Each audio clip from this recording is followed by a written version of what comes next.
안녕하세요. 사랑하는 성도님, 영혼의 샘물 은혜의 자리에 오심을 환영하고 축복합니다. 사랑의 주님이 우리와 함께 하십니다. 우리와 함께 하시는 주님을 찬양합니다. 기도합시다. 주님 감사합니다. 오늘 또 저희들을 사랑하여 주셔서 말씀의 자리로 불러주시니 감사합니다. 오늘도 주님의 말씀을 읽고 또 묵상할 때 우리의 마음을 열어주시고 우리의 눈을 열어주시고 우리의 귀를 열어주셔서 주님의 이 귀한 생명의 말씀을 바르게 듣고 깨닫고 또 그 말씀대로 살아갈 수 있도록 성령님 인도하여 주시옵소서.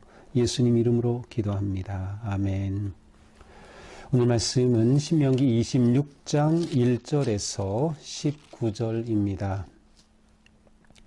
네 하나님 여호와께서 네게 기업으로 주어 차지하게 하실 땅에 네가 들어가서 거기에 거주할 때에 네 하나님 여호와께서 네게 주신 땅에서 그 토지의 모든 소산의 만물을 거둔 후에 그것을 가져다가 광주리에 담고 네 하나님 여호와께서 그의 이름을 두시려고 택하신 곳으로 그것을 가지고 가서 그때의 제사장에게 나아가 그에게 이르기를 내가 오늘 당신의 하나님 여호와께 아뢰나이다. 내가 여호와께서 우리에게 주시겠다고 우리 조상들에게 맹세하신 땅에 이르렀나이다 할 것이요. 제사장은 내 손에서 그 광주리를 받아서 네 하나님 여호와의 제단 앞에 놓을 것이며 너는 또 네 하나님 여호와 앞에 아뢰기를 내 조상은 방랑하는 아람 사람으로서 애굽에 내려가 거기에서 소수로 거류하였더니 거기에서 크고 강하고 번성한 민족이 되었는데 애굽 사람이 우리를 학대하며 우리를 괴롭히며 우리에게 중노동을 시키므로 우리가 우리 조상의 하나님 여호와께 부르짖었더니 여호와께서 우리 음성을 들으시고 우리의 고통과 신고와 압제를 보시고 여호와께서 강한 손과 편팔과 큰 위엄과 이적과 기사로 우리를 애굽에서 인도하여 내시고 이곳으로 인도하사 이 땅 곧 젖과 꿀이 흐르는 땅을 주셨나이다. 여호와여 이제 내가 주께서 내게 주신 토지 소산 만물을 가져왔나이다 하고 너는 그것을 네 하나님 여호와 앞에 두고 네 하나님 여호와 앞에 경배할 것이며 네 하나님 여호와께서 너와 네 집에 주신 모든 복으로 말미암아 너는 레위인과 너희 가운데에 거류하는 객과 함께 즐거워할지니라. 셋째 해 곧 11조를 드리는 해에 내 모든 소산의 11조를 내기를 마친 후에 그것을 레위인과 객과 고아와 과부에게 주어 내 성읍 안에서 먹고 배부르게 하라. 그리할 때에 내 하나님 여호와 앞에 아뢰기를 내가 성물을 내 집에서 내어 레위인과 객과 고아와 과부에게 주기를 주께서 내게 명령하신 명령대로 하였사오니 내가 주의 명령을 범하지도 아니하였고 잊지도 아니하였나이다. 내가 애국하는 날에 이 성물을 먹지 아니하였고 부정한 몸으로 이를 떼어두지 아니하였고 죽은 자를 위하여 이를 쓰지 아니하였고 내 하나님 여호와의 말씀을 청종하여 주께서 내게 명령하신 대로 다 행하였사오니 원하건대 주의 거룩한 처소 하늘에서 보시고 주의 백성 이스라엘에게 복을 주시며 우리 조상들에게 맹세하여 우리에게 주신 젖과 꿀이 흐르는 땅에 복을 내리소서 할지니라. 오늘 네 하나님 여호와께서 이 규례와 법도를 행하라고 네게 명령하시나니 그런즉 너는 마음을 다하고 뜻을 다하여 지켜 행하라. 네가 오늘 여호와를 네 하나님으로 인정하고 또 그 도를 행하고 그의 규례와 명령과 법도를 지키며 그의 소리를 들으라. 여호와께서도 네게 말씀하신 대로 오늘 너를 그의 보배로운 백성이 되게 하시고 그의 모든 명령을 지키라 확언하셨느니라. 그런즉 여호와께서 너를 그 지으신 모든 민족 위에 뛰어나게 하사 찬송과 명예와 영광을 삼으시고 그가 말씀하신 대로 너를 네 하나님 여호와의 성민이 되게 하시리라. 아멘. 자, 오늘 말씀은 하나님께서 모세를 통하여 이제 이스라엘 백성들이 가나안 땅으로 들어가 정착할 때에 그 땅에서 나는 소산물에 대해서 하나님께 어떻게 드리고 또 헌신하고 그것을 어떻게 나누어야 할지에 관한 말씀을 주십니다. 자, 26장 1절 네 하나님 여호와께서 네게 기업으로 주어 차지하게 하실 땅에 네가 들어가서 거기에 거주할 때에 이제 이스라엘 백성들은 아직 가나안 땅에 들어가지 않았죠. 지금 모압 평원에서 모세가 이들에게 설교의 말씀을 주시죠. 자, 이 말씀 받을 때 이제 앞으로 너희가 가나안 땅에 들어가 정착하게 될 때 그때 그들이 할 일입니다. 자, 그 땅에 들어가면 그 땅의 소산물을 먹겠죠. 그 땅에서 농사하고 또 과일을 나무를 키우고 또 동물 목축업을 하고 하면서 그 땅에서 살게 되죠.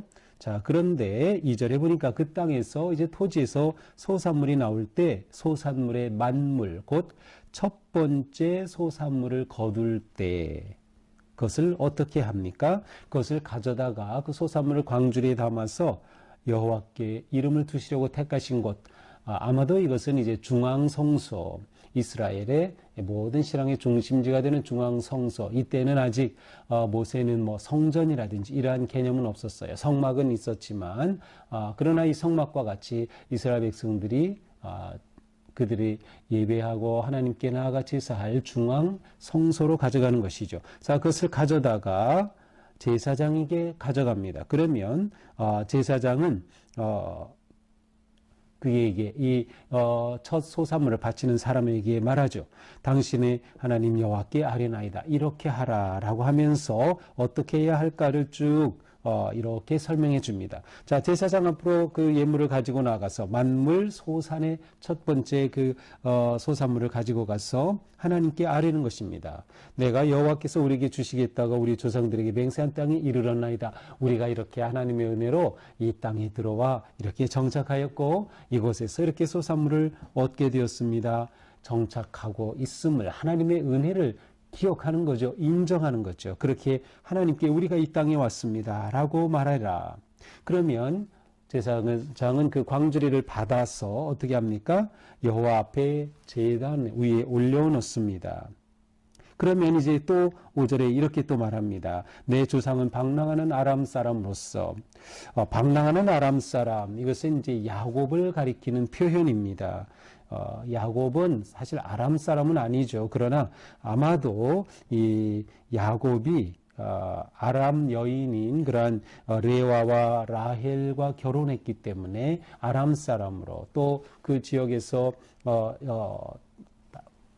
멀리 갔다가 돌아왔기 때문에 이러한 표현을 사용하는 거죠. 아람 사람으로서 애굽에 내려가 바로 이스라엘 백성들이 야곱 때에 야곱이 그 가족을 데리고 애굽으로 이집트로 이주한 내용을 말하는 거죠. 자, 이렇게 해서 5절부터 이게 몇 절까지죠? 9절까지는 이스라엘의 그 출애굽의 역사를 아주 간략하게 소개하는 내용과 같아요. 이렇게 애굽으로 가서 거기서 소수 민족이었지만 그곳에서 크고 강한 그러한 번성한 민족이 되었고, 그런데 애굽에서는 우리를 학대함으로 우리를 괴롭히고 중노동을 시킬 때 우리가 하나님께 부르짖었더니 하나님께서 우리 그 부르짖음을 들으시고 우리의 고통당하는 것을 보시고 우리를 애굽에서 인도하여서 젖과 꿀이 흐르는 땅으로 인도하여 주셨습니다. 이렇게 이스라엘의 구원의 역사, 이집트에서의 구원의 역사를 간략하게 하나님 앞에 그렇게 아뢰는 것입니다. 자, 이것은 무엇을 의미해요? 하나님의 구속하심을 인정하고 감사하는 그러한 마음이 담겨 있는 것이죠. 그 은혜를 우리가 기억하고 있습니다 라고 하는 것을 지금 말하고 있는 것입니다. 하나님은 우리가 부르짖을 때 들으셨습니다. 보셨습니다. 그리고 인도하여 주신 하나님이십니다. 그러니 하나님께서 우리를 이렇게 정착하기에 가나안까지 인도하셔서 우리를 품어주셨기에 우리가 이 땅의 첫 소산물을 주님께 하나님께 드립니다 라고 이렇게 하나님을 경배하는 것입니다. 자, 이렇게 해야 한다라고 말씀합니다. 자, 그러면서 어떻게 합니까? 하나님께서 내 집에 주신 모든 복으로 말미암아 너는 레위인과 너희 가운데 거류하는 객과 함께 즐거워할지어다. 이렇게 첫 소산물을 얻을 때 얼마나 기쁩니까? 처음 열매를 얻고 처음 추수하는 이때. 그래서 모두가 특별히 레위인과 또 거류하는 객, 외국인까지도 같이 함께 즐거워해라. 함께 즐거워해라. 함께하는 거룩한 공동체로 하나님 앞에 이 소산의 첫 산물을 성물로 드려라 라는 그런 말씀이에요. 자, 12절은 하나님 앞에 이렇게 성물로 드리는 것 가운데 11조에 관해서 말씀합니다. 자, 우리는 11조에 관해서 이미 앞에 14장에서 보았어요. 그리고 14장에서 우리는 이 11조가 무엇인지 이미 말씀을 생각해 보았죠. 이 11조를 드림은 하나님 앞에 구별된 자신을 헌신하는 것이지만 이것은 레위인을 위한 또 하나님의 나라와 헌신자를 위해서 그 사역 율법과 사역자를 위해서 또 가난한 레위인들을 위해서 드리는 그러한 축제의 11조, 예배의 11조였어요. 자, 그런데 또 다른 11조 하나 있었어요. 14장으로 가서 제가 보면은 28장에 이런 말씀이 있어요. 28절, 14장 28절. 매 3년 끝에 그 해 소산의 10분의 1을 다 내어 네 성읍에 저축하여. 자, 근데 오늘 12절에도 똑같은 말씀이에요. 셋째 해에 그 11조를 드리는 해에 내 모든 소산의 11조 내기를 마친 후 그것을 레위인과 객과 고아와 과부에게 주어 성읍 안에서 먹고. 자, 첫 소산물은 중앙성소에서 제사장에게 드리게 되죠. 자, 그런데 두 번째 드리는 이 셋째 해의 11조는 무엇입니까? 그 성읍, 거주하고 있는 성읍 안에서 11조를 드려 이것으로 무엇을 하죠? 레위인, 객, 고아, 과부를 배부르게 하는 겁니다. 나누는 것이에요. 그들 가운데 있는 가난한 자들과 함께 나누는 11조입니다. 그래서 이 셋째 해에 드리는 11조를 보통 나눔의 11조 혹은 베품의 11조라고 합니다. 이것은 전적으로 주위에 있는 가난한 이웃과 함께 소외된 이웃과 함께 나누도록 하신 그러한 하나님의 놀라운 그러한 법이에요. 그래서 이스라엘 백성들은 이렇게 그들 가운데 함께 있는 가난한 자들을 외면하지 아니하고 그들과 함께 먹고 마시며 그들이 함께 하나님의 자녀된 그리고 이 가나안 땅에 거주하며 하나님이 베푸시는 그 은혜를 함께 누리는 그러한 공동체가 되기를 원하셨음을 알 수 있어요. 자, 이렇게 해서 이렇게 성물을 드렸을 때 그것이 구체적으로 누구와 나눌 것인지를 말씀하죠. 레위, 객, 외국인, 나그네, 고아, 과부. 이들은 그 당시 사회에서 가장 소외된 취약계층의 사람들이었습니다. 그래서 이들을 섬기라라고 하는 것이죠. 그러니까 이렇게 헌금은 너무도 좋은 의미를 가지고 있는 겁니다. 자, 그런데 14절은 이 성물을 어떻게 준비했는지를 말합니다. 하나님의 뜻대로 거룩하게 성별했다고 하는 것을 말해주는 거죠. 그래서 이 성물을 애곡하는 날에 먹지 아니하였고 이것을 함부로 구별해 놓은 것을 내 것으로 삼지 않은 겁니다. 부정한 몸으로 떼어두지 않고 정결한 마음과 몸으로 이 성물을 구별하였고 죽은 자를 위해 쓰지도 않았고 그래서 하나님을 위해 구별한 다른 예물, 진정한 예물로 하나님께 매해 3년마다 소산의 11조를 드리도록 했던 것입니다. 자, 이렇게 한 그들이 어떻게 합니까? 15절 이렇게 3년마다 11조를 드리며 하나님께 이렇게 구하라는 겁니다. 원하건대 주의 거룩한 처소 하늘에서 보시고 주의 백성 이스라엘에게 복을 주시며 우리 조상들에게 맹세하여 우리에게 주신 젖과 꿀이 흐르는 땅에 복을 내리소서 할지니라. 이렇게 세 번째 해 드리는 11조를 드릴 때 그들은 하나님께서 우리에게 복을 내리소서라고 기도하라고 가르치는 거예요. 그러니까 우리는 하나님 앞에 헌물을 하고 또 헌금을 하고 예물을 드릴 때 마땅히 하나님 우리에게 복을 내리소서라고 기도할 수 있는 겁니다. 또 기도해야 하는 겁니다. 하나님은 이렇게 베푸는 자에게 베풀어 주시는 자비의 하나님이시기 때문이죠. 따라서 하나님께 드림과 우리가 복을 누림은 서로 연결되어 있다는 점을 우리는 놓치면 안 됩니다. 자, 이제 마지막 16절부터 19절이죠. 여기에서는 하나님께서 이스라엘 백성들이 하나님이 주신 말씀을 잘 순종하여 지키기를 부탁하는 말씀이에요. 네 하나님 여호와께서 이 규례의 법도를 행하라고 내게 명령하시나니 그런즉 마음을 다하고 뜻을 다하여 지켜 행하라. 마음과 뜻을 다하여 지켜 행하라. 우리가 마음과 뜻과 정성을 다하여 보통 어떤 말씀이 나죠? 주 너희 하나님을 사랑하라. 자, 여기서는 마음과 뜻을 다하여 지켜 행하라. 근데 이것은 같은 말이에요. 하나님을 사랑한다는 것은 하나님의 말씀을 지켜 행하는 것과 같은 것이에요. 그러니까 우리가 순종하는 것은 곧 하나님을 사랑하는 겁니다. 또 하나님을 사랑할 때 우리는 온전히 순종한다라고 하는 것이죠. 내가 오늘 여호와를 내 하나님으로 인정하고, 자, 이렇게 하나님의 말씀에 규례에 순종한다는 것은 하나님을 하나님으로 인정하는 거죠. 하나님으로 인정할 때 하나님의 말씀을 순종하고 그 도를 행하고 명령과 법도를 지키고 하나님의 음성을 듣는다. 순종하라 라고 말씀합니다. 자, 이렇게 되면 어떤 놀라운 일이 일어납니까? 하나님 말씀하신 대로 오늘 너를 그의 보배로운 백성이 되게 하시겠다. 너를 보배로운 백성이 되게 하시겠다.